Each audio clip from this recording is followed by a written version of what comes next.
सच बोलना अच्छा है, लेकिन समय से पहले बोला गया सच खतरनाक होता है।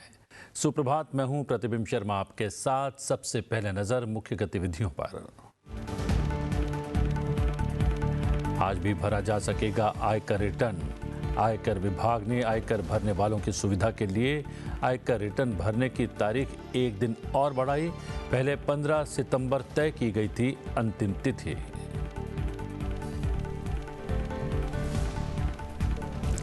प्रधानमंत्री ने सशस्त्र बलों के बेहतर और तत्पर संचालन के लिए संयुक्तता, आत्मनिर्भरता और नवाचार पर दिया जोर। कोलकाता में 16वें संयुक्त कमांडर सम्मेलन का किया उद्घाटन। ऑपरेशन सिंदूर की सफलता के लिए सशस्त्र बलों की सराहना। पिछले 2 वर्षों में लागू किए गए सुधारों और अगले 2 वर्षों की योजना की भी की समीक्षा। प्रधानमंत्री नरेंद्र मोदी ने बिहार में लगभग 36,000 करोड़ रुपए की विकास परियोजनाओं का किया शुभारंभ। पूर्णिया में नव विकसित हवाई अड्डा टर्मिनल का किया लोकार्पण। राष्ट्रीय मखाना बोर्ड के गठन के लिए जारी की अधिसूचना। बोले, भारत में चलेगा भारत का कानून, घुसपैठियों की मनमानी नहीं।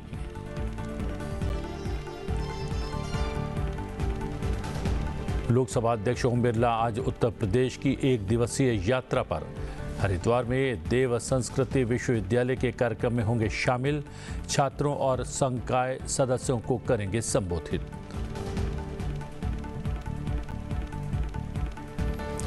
गृहमंत्री अमित शाह आज नई दिल्ली में राज्यों और केंद्र शासित प्रदेशों के एंटी नारकोटिक्स टास्क फोर्स प्रमुखों के दूसरे राष्ट्रीय सम्मेलन का करेंगे उद्घाटन।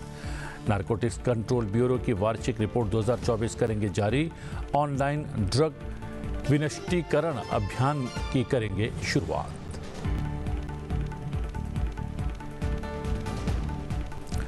प्रधानमंत्री नरेंद्र मोदी ने कल कोलकाता में 16वें संयुक्त कमांडर सम्मेलन का उद्घाटन किया। इस अवसर पर प्रधानमंत्री ने ऑपरेशन सिंदूर की सफलता के लिए सशस्त्र बलों की सराहना की। प्रधानमंत्री ने रक्षा मंत्रालय को भविष्य की चुनौतियों का सामना करने और किसी भी अप्रत्याशित स्थिति से निपटने के लिए अधिक संयुक्तता, आत्मनिर्भरता और नवाचार हेतु ठोस उपाय तेजी से लागू करने के निर्देश दिए। 2 वर्षों में एक बार आयोजित होने वाला ये सम्मेलन सशस्त्र बलों का सर्वोच्च स्तरीय विचार मंथन मंच है। प्रधानमंत्री नरेंद्र मोदी ने बिहार के पूर्णिया में लगभग 36,000 करोड़ रुपए की कई विकास परियोजनाओं का उद्घाटन और शिलान्यास किया। इस अवसर पर प्रधानमंत्री ने कहा कि रेल, हवाई अड्डे, बिजली, पानी से जुड़ी ये परियोजनाएं सीमांचल के सपनों को पूरा करने का माध्यम बनेगी। प्रधानमंत्री ने कहा कि बिजली के क्षेत्र में बिहार को आत्मनिर्भर करने का काम चल रहा है। भागलपुर की पीर मैती में 2400 मेगावाट के थर्मल पावर प्रोजेक्ट का शिलान्यास किया गया है। अब देश के बड़े शहरों से, बड़े व्यापारिक केंद्रों से पूर्णिया और सीमांचल की सीधी कनेक्टिविटी होगी। साथियों, एनडीए सरकार द्वारा इस पूरे क्षेत्र को आधुनिक हाईटेक रेल सेवाओं से भी जोड़ा जा रहा है। आज भी मैंने वंदे भारत, अमृत भारत पैसेंजर ट्रेन को हरी झंडी दिखाई है। आज अररिया गलगलिया नई रेल लाइन का उद्घाटन हुआ है। विक्रमशिला कटरिया नई रेल का शिलान्यास भी किया गया है। साथियों, कुछ दिन पहले ही भारत सरकार ने एक और बड़ा निर्णय लिया है। Buxar Bhagalpur high speed corridor के मोकामा मुंगेर सेक्शन को मंजूरी दे दी है। इससे मुंगेर, जमालपुर, भागलपुर जैसे इंडस्ट्रियल हब को बहुत फायदा होगा। सरकार ने भागलपुर, दुमका, रामपुर हाट रेल लाइन के दोहरीकरण को भी मंजूरी दे दी है। साथियों, देश के विकास के लिए बिहार का विकास जरूरी है और बिहार के विकास के लिए पूर्णिया और सीमांचल का विकास जरूरी है। विपक्षी दलों पर निशाना साधते हुए प्रधानमंत्री नरेंद्र मोदी ने कहा कि आरजेडी और कांग्रेस की सरकारों के कुशासन का बहुत बड़ा नुकसान बिहार को झेलना पड़ा है, लेकिन अब एनडीए सरकार स्थिति बदल रही है। जिन लोगों ने दशकों तक बिहार का शोषण किया, इस मिट्टी को धोखा दिया, आज वो ये मानने को तैयारी नहीं कि बिहार भी नए कीर्तिमान बना सकता है। आप देखिए, बिहार के हर क्षेत्र में हजारों करोड़ रुपए के डेवलपमेंट प्रोजेक्ट पर काम चल रहा है। बिहार के राजगीर में हॉकी का एशिया कप जैसा बड़ा आयोजन हुआ। औटा सिमरिया पुल जैसे ऐतिहासिक निर्माण कार्य बिहार में हुए। Made in Bihar rail engine Africa तक एक्सपोर्ट होकर जा रहा है, लेकिन ये सब कांग्रेस और आरजेडी वालों को पच नहीं रहा है। महिला सशक्तिकरण पर संसदीय और विधान मंडलीय समितियों का प्रथम राष्ट्रीय सम्मेलन कल तिरुपति, आंध्र प्रदेश में संपन्न हो गया। इस ऐतिहासिक संसदीय सम्मेलन के समापन सत्र में अपने उद्बोधन में लोकसभा अध्यक्ष ओम बिरला ने महिलाओं के आर्थिक सशक्तिकरण मॉडल्स की आवश्यकता पर बल दिया। महिला प्रतिनिधियों ने इस संकल्प के साथ, इस विचार के साथ कि हम देश के अंदर अपनी महिलाओं को सशक्तिकरण करेंगे, उनको विधायी संस्थाओं में भागीदारी निभाएंगे, महिला शिक्षा, स्वास्थ्य, सुरक्षा, सम्मान, आत्मनिर्भर के लिए स्वयं को समर्पित करते हुए समाज की अंतिम महिला के जीवन परिवर्तन का काम करेंगे। निश्चित रूप से ये संकल्प, ये प्रतिबद्धता, ये एकजुटता इस देश और राष्ट्र को नए विकास की ओर ले जाएगी और जो विकसित भारत का सपना हमने देखा है, उस विकसित भारत के सपने में आपका सक्रिय योगदान निश्चित रूप से सार्थक होगा। लोकसभा अध्यक्ष ओम बिरला ने जोर दिया कि महिला सशक्तिकरण को केवल कल्याण के रूप में नहीं देखा जाना चाहिए, बल्कि इसे राष्ट्रीय विकास की नींव के रूप में भी माना जाना चाहिए। बहुत दिनों तक इंतजार नहीं करना, हमें तेजी से काम करना है, हमें संकल्पित होकर काम करना है और जल्दी उन लक्ष्यों और संकल्पों को पहुंचाना है, क्योंकि देश और प्रदेश ने हमें नेतृत्व दिया है और इसलिए हमारी जिम्मेदारी बन जाती है कि जो नेतृत्व की क्षमता में दी है उसका लाभ समाज की अंतिम महिला को मिले, यही हमारा संकल्प होना चाहिए।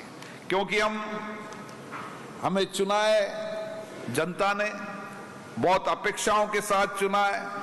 हमारी अपेक्षाएं, हमारा संकल्प और गहरा होना चाहिए। मुझे आशा है जब सब जनप्रतिनिधि, लोग डेमोक्रेसी के अंदर सब जनप्रतिनिधि, पंच से लेकर सरपंच से लेकर पंचायत समिति से लेकर जिला परिषद, नगर पालिका, हमारा डेमोक्रेटिक सिस्टम गांव से लेकर संसद तक है। इसलिए हमें प्रयास करना चाहिए कि हमारे इस लोकतांत्रिक सिस्टम को में महिला नेतृत्व को हम और तेजी से विकास की ओर बढ़ाएं। लोकसभा अध्यक्ष ओम बिरला आज उत्तर प्रदेश की एक दिवसीय यात्रा पर रहेंगे। इस दौरान वो हरिद्वार में देव संस्कृति विश्वविद्यालय के कार्यक्रम में शामिल होंगे। लोकसभा अध्यक्ष ओम बिरला आज सुबह लगभग 10:30 बजे हरिद्वार में देव संस्कृति विश्वविद्यालय में पहुंचेंगे, जहां वो विश्वविद्यालय द्वारा आयोजित कार्यक्रम में मुख्य अतिथि के रूप में हिस्सा लेंगे। इस दौरान लोकसभा अध्यक्ष वहां उपस्थित छात्रों और संकाय सदस्यों को संबोधित करेंगे और उनका मार्गदर्शन करेंगे। कार्यक्रम का सीधा प्रसारण आप संसद टीवी पर देख पाएंगे।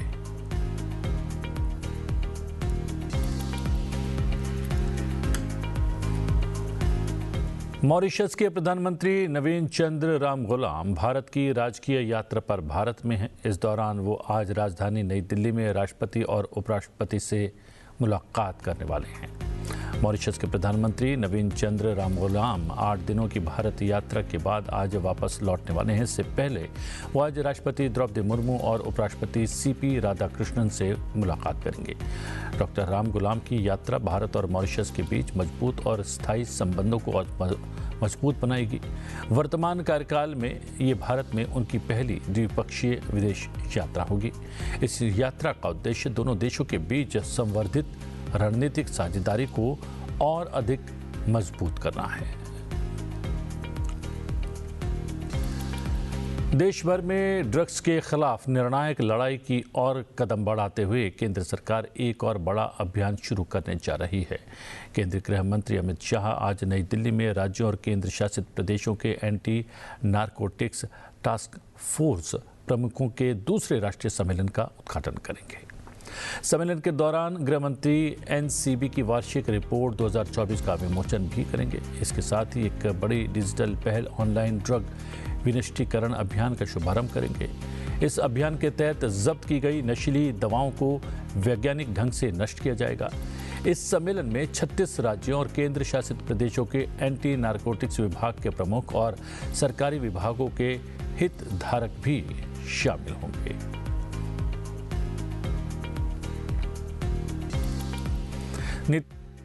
नीति फ्रंटियर टेक हब ने भारतीय अर्थव्यवस्था में एआई की भूमिका को लेकर रिपोर्ट जारी की है।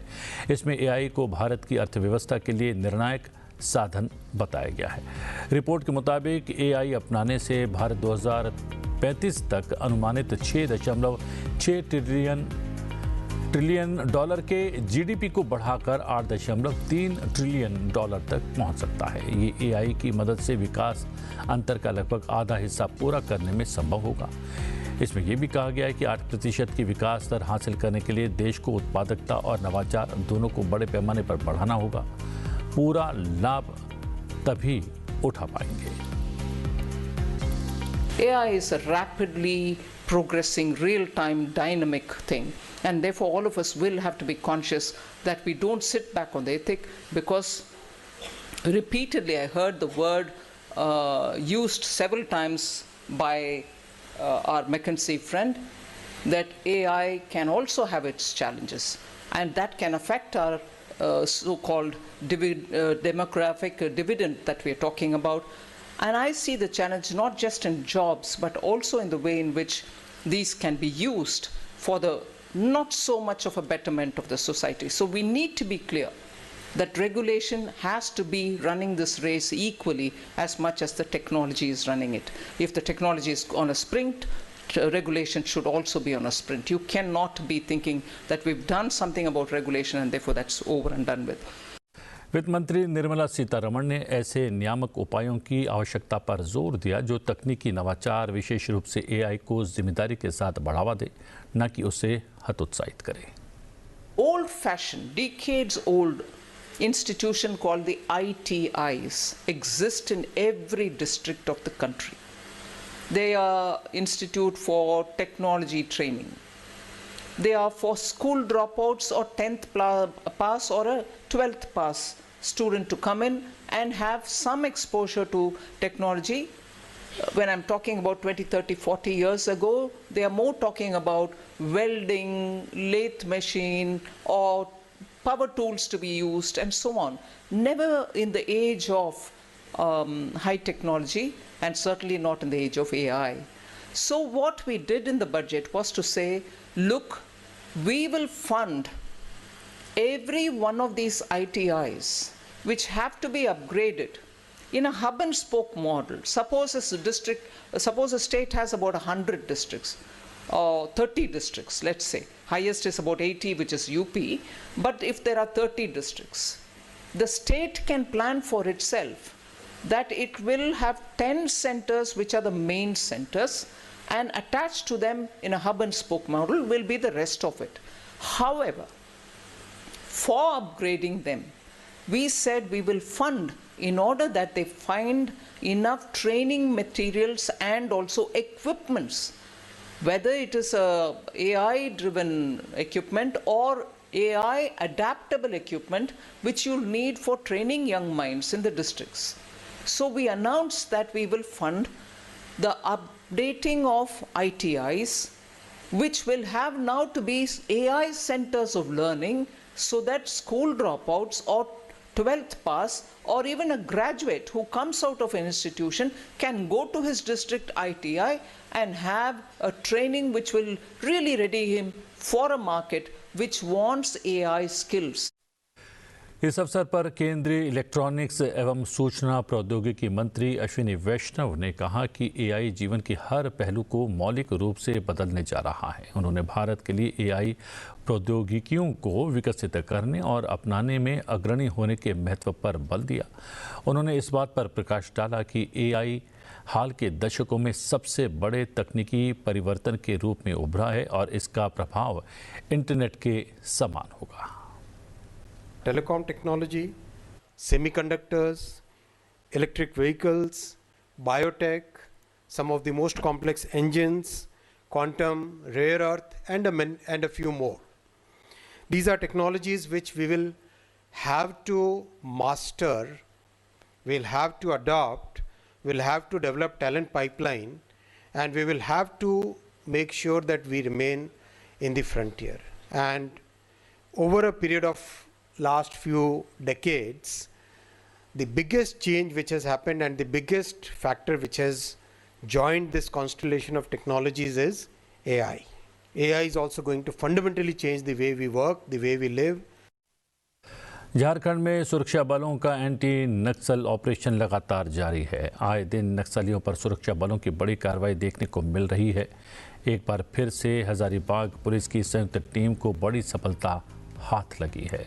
सुरक्षा बलों और नक्सलियों के बीच जारी मुठभेड़ में 1 करोड़ रुपए का इनामी नक्सली सहदेव सोरेन मारा गया है। कोबरा बटालियन गिरिडीह और हजारीबाग पुलिस की संयुक्त टीम के साथ हुई मुठभेड़ में इसे मार गिराया गया है। सुरक्षा बलों ने 2 अन्य इनामी नक्सलियों कमांडर रघुनाथ हेम्ब्रम उर्फ चंचल और वीरसेन गंजू उर्फ राम खिलावन को भी मार गिराया है। इस नक्सल विरोधी अभियान के बाद उत्तरी झारखंड के बोकारो क्षेत्र से नक्सलवाद का पूरी तरह से सफाया हो गया है। हजारीबाग पुलिस और पूरे झारखंड पुलिस की बहुत बड़ी उपलब्धि का दिन है। हजारीबाग जिले में गोरहर जो थाना क्षेत्र है हमारा, इस गांव में आज अर्ली मॉर्निंग में एक नक्सल ऑफ हम लोगों ने कैरी किया। हजारीबाग पुलिस और कोबरा के द्वारा किया गया, कोबरा 209 के द्वारा। जो 3 नक्सली मारे गए हैं, एक परवेश है जो सीसी मेंबर है, 1 करोड़ का इनामी है। दूसरा बिरसेन है जो सैक मेंबर है, 25 लाख का इनामी है। और तीसरा जो 10 लाख का इनामी है, सब जोनल है। तो तीनों मारे गए हैं और 3 AK-47 हमें रिकवर हुआ है। भारी मात्रा में गोली भी मिला है। अन्य भी नक्सल से जुड़ा हुआ दस्तावेज और डॉक्यूमेंट टेक्निकल सब कुछ मिला है। तो अभी हमारी टीम और आगे कार्रवाई कर रही है। केंद्रीय गृह मंत्री अमित शाह ने झारखंड के हजारीबाग में एक एंटी नक्सल ऑपरेशन में बड़ी कामयाबी मिलने पर केंद्रीय रिजर्व पुलिस बल की कोबरा बटालियन और राज्य पुलिस की सराहना की है। केंद्रीय गृह मंत्री अमित शाह ने सोशल मीडिया पर अपनी एक पोस्ट में कहा कि आज झारखंड के हजारीबाग में CRPF की कोबरा बटालियन और राज्य पुलिस की जॉइंट टीम को एंटी नक्सल ऑपरेशन में बड़ी कामयाबी मिली है। इस अभियान में 1 करोड़ रुपए का इनामी कुख्यात नक्सली कमांडर CCM सहदेव सोरेन उर्फ परवेश को ढेर कर दिया गया है। साथ ही 2 अन्य इनामी नक्सलियों रघुनाथ हेम्ब्रम उर्फ चंचल और वीरसेन गांजू उर्फ राम खिलावन को भी सुरक्षा बलों ने मार गिराया है। इस ऑपरेशन के बाद उत्तरी झारखंड के बोकारो क्षेत्र से नक्सलवाद समाप्त हो गया है। जल्दी पूरा देश नक्सलवाद की समस्या से मुक्त होगा। आयकर विभाग ने सोमवार को ITR दाखिल करने की अंतिम तारीख को 1 दिन बढ़ाकर 16 सितंबर यानी कि आज तक कर दिया है। ये पहले से तय 15 सितंबर के मूल समय सीमा समाप्त होने के करीब 15 मिनट पहले फैसला लिया गया है। पिछले 3 दिनों में करदाताओं और चार्टर्ड अकाउंटेंट्स ने आधिकारिक ई-फाइलिंग पोर्टल की अनुपलब्धता, धीमी गति, वार्षिक सूचना विवरण डाउनलोड करने में असमर्थता, आईटीआर उपयोगिताओं की देरी से रिलीज आदि के बारे में अपनी शिकायतें सोशल मीडिया पर व्यक्त की थी, जिन्हें ध्यान में रखते हुए आयकर विभाग ने आईटीआर दाखिल करने की अंतिम तारीख को एक दिन के लिए बढ़ा दिया है और 15 से 16 सितंबर कर दिया है। इस कदम से उन टैक्स पेयर्स को राहत मिली है जिन्हें ई फाइलिंग पोर्टल पर तकनीकी दिक्कतें आ रही थीं। विभाग ने सभी से समय पर आईटीआर फाइल करने की अपील की है। जो करदाता नियम तारीख तक रिटर्न दाखिल नहीं कर सकेंगे वो 31 दिसंबर तक विलंबित रिटर्न दाखिल कर सकते हैं, लेकिन उन्हें 1000 से लेकर 5000 रुपये तक की लेट फीस भरनी होगी। ऐसे में ये आवश्यक है कि आज अंतिम दिन आईटीआर दाखिल कर दें। वक्फ संशोधन कानून की वैधता को चुनौती देने वाली याचिकाओं पर सुप्रीम कोर्ट ने अंतरिम फैसला सुनाया है। कोर्ट ने पूरे कानून पर रोक लगाने से इनकार कर दिया है। कहा है कि कानून पर केवल दुर्लभतम मामलों में ही रोक लगाई जा सकती है, हालांकि कुछ धाराओं पर रोक लगाई गई है। फैसले की अहम बातें, बोर्ड के कुल 11 सदस्यों में से 3 से ज़्यादा गैर मुस्लिम सदस्य नहीं होंगे। राज्यों के बोर्ड में 3 से ज़्यादा गैर मुस्लिम सदस्य नहीं होंगे और कोर्ट ने वक्फ संशोधन अधिनियम 2025 के उस प्रावधान पर रोक लगा दी है जिसके अनुसार वक्फ बनाने के लिए किसी व्यक्ति को 5 वर्ष तक इस्लाम का अनुयायी होना ज़रूरी है। ये प्रावधान तब तक के लिए स्थगित रहेगा जब तक राज्य सरकारें ये निर्धारित करने के लिए नियम नहीं बना लेती कि कोई व्यक्ति इस्लाम का अनुयायी है या नहीं है। कोर्ट ने वक्फ संशोधन अधिनियम के उस प्रावधान पर रोक लगा दी है जिसके तहत सरकार की तरफ से निर्धारित अधिकारी को ये तय करने का अधिकार दिया गया था कि वक्फ संपत्ति ने सरकारी संपत्ति पर अतिक्रमण किया है या नहीं। The Honorable Supreme Court has made very categorical interim order today. Number one, there is no stay on the amendments brought in by the central government headed by Maniya Narendra Modi ji. So there is no stay on the amendments. Only there is a interim order in favor of the petitioners regarding that they cannot be deprived of the work property without following the procedure laid down in the law, including the amended law. Third, that if any work has to be taken by the government or the possession has to be taken back, that the procedure laid down in the Waqf Act, including the amendment of the Waqf, that procedure has to be followed by the tribunal as well as by the Honorable High Court. So after judgment of the tribunal only, that order can be given effect to. So that is the very clear order today by the Honorable Supreme Court. And very important order that those works are now has to be registered, meaning thereby those works which are not registered, they will not be treated as work property. Supreme court ने वक्फ amendment act को पूरा सुनवाई करके जो आज order pass किया है, मैं इसका स्वागत करता हूं। सुप्रीम कोर्ट को पूरा विषय का जानकारी है, बहुत विस्तार में पक्ष रखा। सरकार के ओर से हमारे सॉलिसिटर जनरल ने विस्तृत रूप से एक्ट में जो प्रावधान है और उसका मंशा, सरकार का जो सोच है, उसको भी सुप्रीम कोर्ट में रखा है।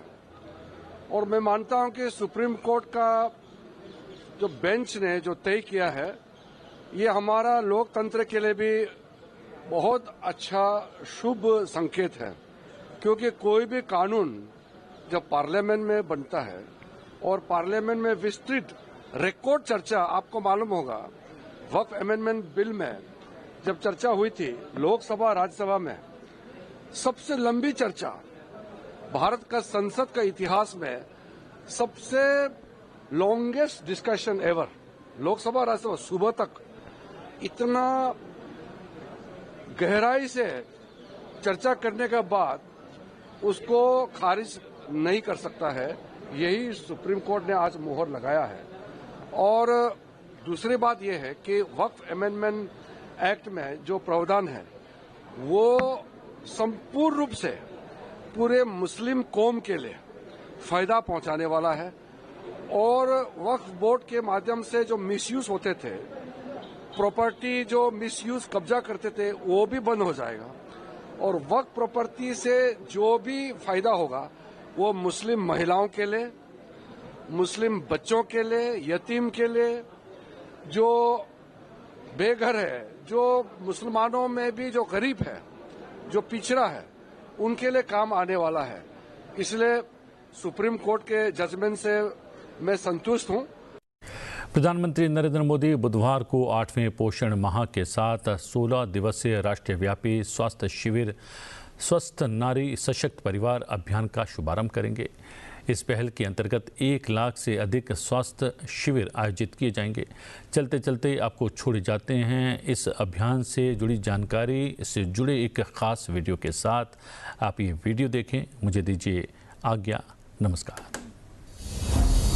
जब सेहतमंद होगी हर नारी, तभी संपूर्ण होगी विकसित भारत की तैयारी। माताओं, बहनों, बेटियों, उनका जीवन पीढ़ियों को प्रभावित करने वाला, पीढ़ियों का निर्माण करने वाला जीवन होता है।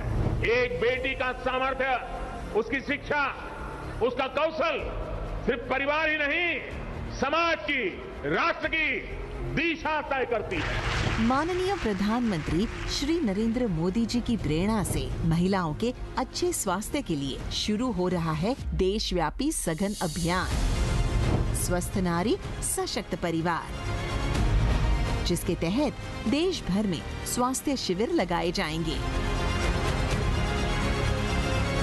साथ ही महिलाओं और बच्चों के पोषण को इस मुहिम से जोड़ते हुए 8वें पोषण माह की भी हो रही है शुरुआत। और प्रधानमंत्री मातृ वंदना योजना में आवेदन करने के लिए चलाई जाएगी विशेष पंजीकरण मुहिम। अधिक जानकारी के लिए करें अपने नजदीकी आयुष्मान आरोग्य मंदिर, सामुदायिक स्वास्थ्य केंद्र, सरकारी अस्पताल और आंगनवाड़ी केंद्र से संपर्क। स्वस्थ नारी सशक्त परिवार, यही है विकसित भारत का आधार।